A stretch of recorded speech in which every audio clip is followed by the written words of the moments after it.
What's going on with Apple? Apple is a tech giant with close to 3 trillion in market cap, and it seems to have gotten caught in the crossfire of tensions between the US and China. And what happened in the second week of September 2023, over the span of just a few days, Apple witnessed a loss of approximately $200 billion in market cap. On a single day, Apple's shares took a nosedive, plummeting by close to 3%. This comes at a time when Apple had launched the iPhone 15. Why so? According to one report, China had issued a directive ordering officials in central government agencies to refrain from using iPhones. The sharp decline is said to have raised concerns about Apple's ability to continue its operations effectively in China, the world's second largest economy. China is said to hold a pivotal role in Apple's global operations. It is the largest foreign market for Apple's products, accounting for about 1/5 of its total revenue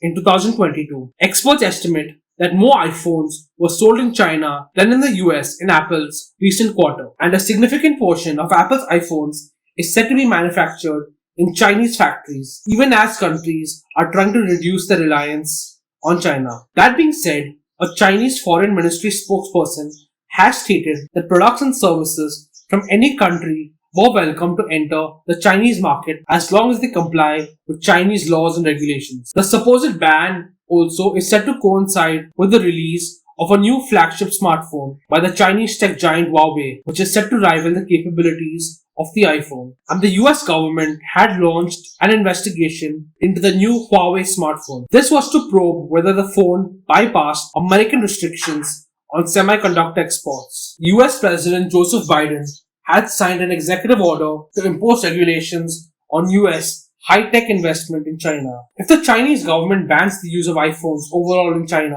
what could this mean for other US tech companies that rely on sales and production in China? What is the future of Apple?